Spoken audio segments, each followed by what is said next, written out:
Hello প্রিয় বন্ধুরা, তোমরা সবাই কেমন আছো? আশা করি তোমরা সবাই ভালো আছো, আমিও ভালো আছি। তো প্রিয় বন্ধুরা, আজকে তোমাদের যে গল্পটা শোনাবো সেটা খুবই মজার একটি গল্প। তো চলো দেরি না করে গল্প শুরু করা যাক। প্রিয় বন্ধুরা, আমার নাম সাব্বির। আমি গ্রামে থেকে লেখাপড়া করি।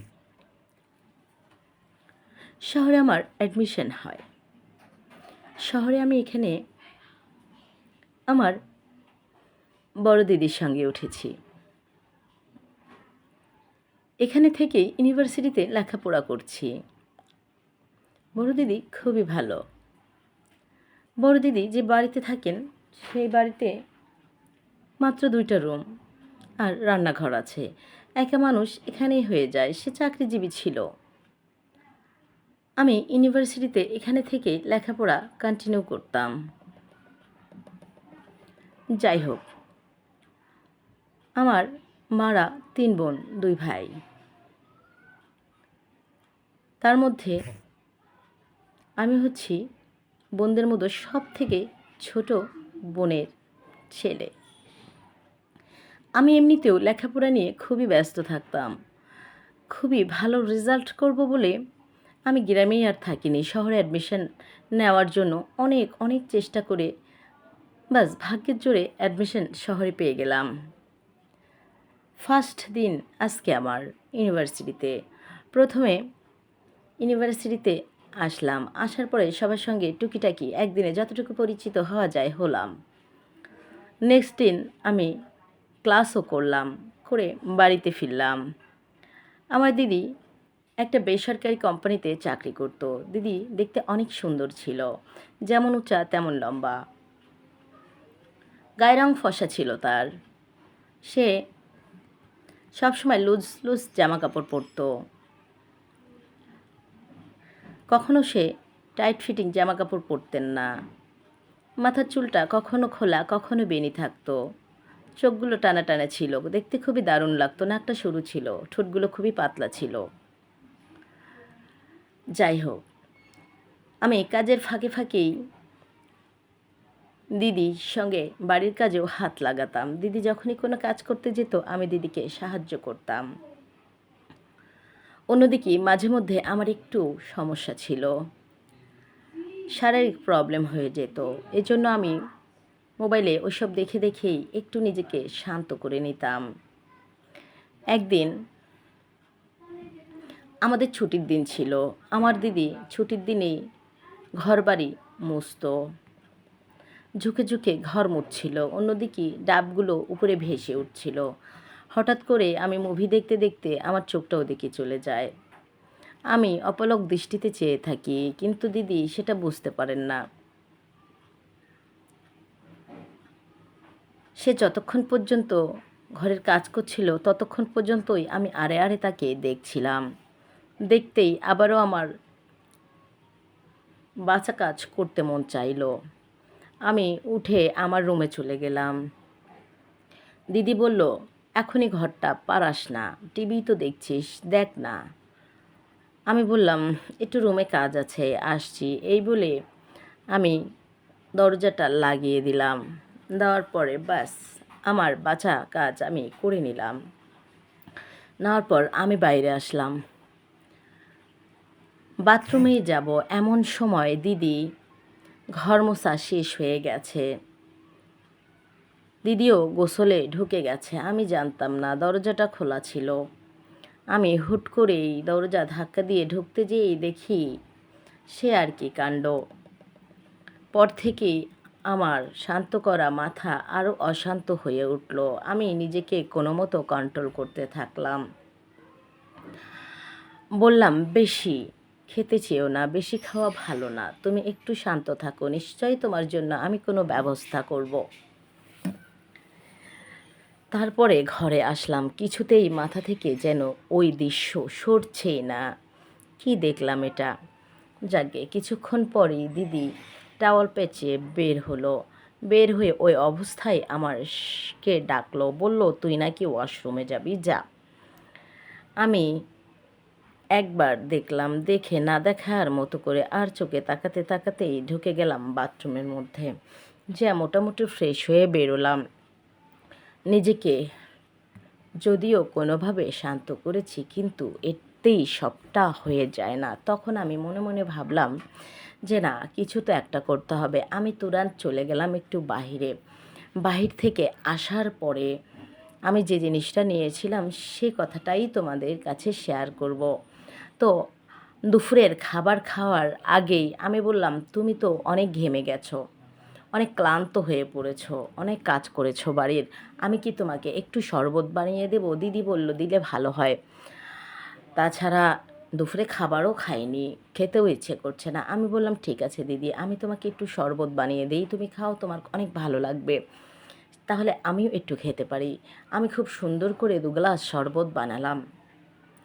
বানানোর পর দিদির গ্লাসের শরবতের ভিতরে আমি মিশিয়ে দিলাম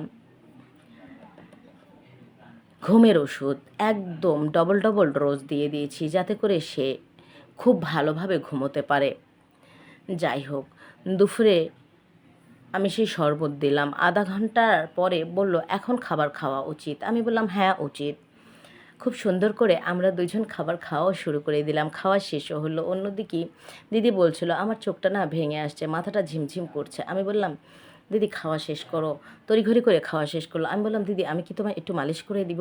দিদি বলল, দিলে ভালো হয়। আমি তুরান্ত ঘরে চলে গেলাম। যাওয়ার পরে একটি মুভ এনে দিদিকে মাসাজ করতে থাকলাম। মাসাজ করতে করতে হাতটা এদিক ওদিক চলে যায়। দিদি বলছে, কী রে, কী করিস? আমি বললাম, কই, তেমন তো কিছু করছি না, আমি তো তোমার আরামের জন্যই করছি, যাতে তোমার ভালো লাগে। তারপরে ওখানেই ঢলে পড়ে যাচ্ছিল। আমি সুন্দর করে নিয়ে ঘরে শুয়ে দিলাম। ভাবলাম ঘুমটা গভীর হোক, আমি একটু বাহিরে বসে মুভি দেখছিলাম। মুভিতে ওইসব দৃশ্য চলছিল।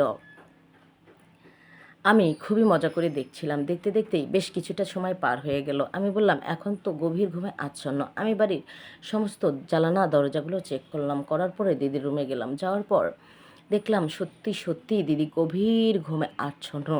মনে হয় যে এখানে দালান কোঠা ভেঙে পড়লেও দিদি আর কিছু বলতেই পারবে না। আমি চুপচাপ করে তার সেই ফুলো ফুলো ডাবগুলো ওখান থেকে কিছু পানি পান করে নিলাম। নেওয়ার পরে আমি আমার সেবা দিতে থাকলাম। তো প্রিয় বন্ধুরা, ইউটিউবের অনেক অনেক কারণে আমি তোমাদের খুলে কিছুই বলতে পারছি না, তোমরা বুঝে নিও। তারপরে আমার সেবা আমি কন্টিনিউ রাখলাম। প্রায় 1.5 ঘন্টা সময় কাটিয়েছি। এর মধ্যে দিদি কিছুই বলতে পারেননি। আমি অনেক অনেক মজা করেছি। যাকগে, তখন তো শেষ হয়ে গেল। যাওয়ার পরে দেখলাম সন্ধ্যা গড়িয়ে গেল, কিন্তু দিদি উঠছেন না। আমি ভাবলাম যে দিদি কেন উঠছে না, যাই। তখন দেখলাম দিদি একটু একটু লড়ছে, বলছে, আমার মাথাটা কেন এত ঝিমঝিম করছে, আমি কিছুই বুঝতে পারলাম না। আমি বললাম, ঠিক আছে, আমি তোমাকে একটু লেবুর শরবত করে দিচ্ছি। আমি খুব সুন্দর করে একটা লেবুর শরবত করে দিলাম। দিয়ে ভাবলাম একটু ভয় ভয় লাগতেছে, কিছু বুঝতে পারলো কি না। দেখলাম না, দিদি খুবই স্বাভাবিক। আমি একটু লেবুর শরবত করে এনে দিলাম। লেবুর শরবতটা খেতেই প্রায় 8 থেকে 10 মিনিট পরে দেখলাম দিদি স্বাভাবিক হয়ে গেল। যাওয়ার পরে বলল, কালকে তো অফিস আছে, আজকে তো রাতে অনেক টুকিটাকি কাজ করে রাখতে হবে। দিদি মোটামুটি শরীর তেমন ভালো যাচ্ছিল না। টুকিটাকি কাজগুলো সারতে থাকলো। কাজ সেরে দিদি আবার গভীর ঘুমে আচ্ছন্ন হয়ে পড়ল। আমি সেদিন আর কিছুই করলাম না। ভাবলাম একসাথে এত লোড নেওয়া ঠিক নয়। আমি আমার রুমে চলে গেলাম, ঘুমোলাম। সকালে আমি উঠে দিদির হাতে হাত লাগিয়ে দুজন একসঙ্গে ব্রেকফাস্ট করে চলে গেলাম আমি আমার ইউনিভার্সিটিতে। কিছুতেই ভালো লাগছিল না। দুপুর হতে না হতেই আমি বাড়ি চলে আসি। বাড়িতে এসে আমি মাত্র ওয়াশরুমে ঢুকবো, এর মধ্যেই দেখি যে কলিং বেল বাজছে। আমি দৌড়ে যেয়ে গেটটা খুলে দিলাম। দেখলাম যে দিদি। আমি বললাম, কী ব্যাপার দিদি, তুমি যে এত তাড়াতাড়ি চলে আসলে, তুমি কি আজকে অফিস কমপ্লিট করতে পারোনি? তোমার কি শরীর বেশি খারাপ? দিদি বলল, হ্যাঁ, শরীরটা অনেক বেশি খারাপ লাগছে রে, বুঝতে পারছি না কিছু। এই কথা বলতে আমি বললাম, দিদি তুমি বসো, আমি তোমাকে একটু ঠান্ডা শরবত করে এনে দিচ্ছি। এ কথা বলেই দিদিকে আমি আবারও ডোজ দিয়ে দিলাম ঠান্ডা শরবতের সঙ্গে। দিদি খেয়ে খেয়ে ফেললো। আমি বললাম, তুমি তো টিফিনও নাও নেই, এখন টিফিনটা একটু খেয়ে নাও। দিদি বলল, ভালো লাগছে না, আমার কিছুই খেতে ভালো লাগছে না। আমি বললাম, তুমি তো অনেক দুর্বল হয়ে যাচ্ছ, আমি কি তোমাকে অন্য কিছু বানিয়ে দিব? একটু স্যুপ করে দিই, স্যুপটা খাও। আমি দৌড়ে যেয়ে একটু স্যুপ করে এনে দিলাম। দিদি স্যুপটা খেলো। খাওয়ার পরে সে ঘুমিয়ে পড়ল। ঘুমিয়ে পড়ার পরে আমি তাকে আবারও ট্রাই করলাম। আজকে একটু ডোজ কম দিয়েছিলাম, কারণ দিদির শরীরটা খারাপ ছিল। তারপরে আমি আমার সেবা পরিচালিত করতে থাকলাম। অন্যদিকে দেখলাম যে দিদি একটু লড়ে ঘরে উঠছিল। আমি বললাম, না ঠিক হবে কি না জানি না, চোখ যদি খুলে আমাকে দেখে ফেলে তাহলে বিষয়টা কেমন হবে। হ্যাঁ, তো আমি একটু নিজেকে শান্ত করে রাখার চেষ্টা করলাম। তারপরে দেখলাম লড়ে চড়ে যে আবারও ঘুম। তারপরে আমি আমার সেবা আবারও চালু করলাম। করার পরে কিছুক্ষণ যখন আমি আমার সেবায় নিয়োজিত রেখেছিলাম, তখন সে হুট করে লড়েই চোখটা খুলে আমাকে বলল, এসব কী করছিস তুই? তুই এখানে কেন? আমি বললাম, দিদি তোমার এই যন্ত্রণা আমার চোখে আর দেখা যাচ্ছে না, প্লিজ বাধা দিও না। অমনি উঠে আমার গালে 2 থাপ্পড় মেরে বসলো। বলল, কুলাঙ্গার, এটা তুই কি করলি? আমি তোর আপন দিদি হই, তুই কি করে আমার সঙ্গে এটা করতে পারিস? আমি বললি, দিদি আমি তোমাকে অনেক ভালোবাসি, পছন্দ করি। হ্যাঁ, তোমাকে আমি অনেক আদর করব, প্লিজ তুমি আমাকে বাধা দিও না। একথা বলতে আরেকখানা থাপ্পড় বসিয়ে দিল আমার গালের উপরে। আমি চুপচাপ করে ওখান থেকে বের হয়ে আসলাম। তারপর থেকে দিদি 1 সপ্তাহ আমার সঙ্গে কোনো কথা বলেন নাই। অন্যদিকে আমি ঠিকমতো ইউনিভার্সিটিতে যেতে পারছিলাম না। খুবই অনুতপ্ততায় আমার চারদিক ছেয়ে ছিল। আমি সত্যিই ভাবতে লাগলাম, আমি এটা কি করলাম? আমার দ্বারাই মারাত্মক অপরাধ হয়ে গেছে। না, না, এটা করা মোটেও ঠিক হয়নি। অন্যদিকে দেখলাম যে এই ঘটনার পর থেকে দিদি সেই লুজ লুজ কাপড় পরা ছেড়ে দিয়ে আমার সামনে যেন না তেন না কাপড় পরে পরে বাড়ি ঘোরাঘুরি করে, গায়ের মধ্যে ওড়নাও থাকে না। সেই দৃশ্য দেখে দেখে আমারও মাথাটা কেমন জানি আবারও লড়বড়ে হয়ে যায়। আমি দিদিকে বলতে থাকলাম, দিদি তুমি কেন আমার সঙ্গে কথা বলো না? দিদি আমাকে বলল, আমাকে সময় দে, আমি কিছুতেই এটা মেনে নিতে পারছি না, তুই এটা কি করেছিস? আমি বললাম, দিদি করলে কি, মজা তো তুমিও পাবা আমিও পেলাম, তো সমস্যা কোথায় বলো? এটা কি কেউ দেখতে যাবে? দিদি উত্তরে বলে, লোকে জানলে কি বলবে বল? আমি উত্তরে বললাম, আমি তো বললামই, কেউ কি দেখতে যাবে? না তুমি কাউকে বলতে যাবে? বলল, তারপরও নিজে তো দেখছি, নিজে তো ভুগছি, তাতেই বা কেমন লাগে? আমি বললাম, দেখো দিদি, এত চিন্তা ভাবনা করলে হবে না, আমি তোমাকে অনেক ভালোবাসি, তোমাকে সারা জীবনের জন্য পেতে চাই। দিদি বলল, তোর মাথাটা খারাপ হয়ে গেছে। আমি বললাম, হ্যাঁ সত্যিই মাথাটা খারাপ হয়ে গেছে। হ্যাঁ, তোমার মতো একজন মেয়ে যদি একটা প্রাপ্তবয়স্ক ছেলের সামনে এভাবে সারাক্ষণ ঘোরাঘুরি করে, তাহলে তার মাথাটা কিভাবে ঠিক থাকে আমাকে একটু বলতে পারো?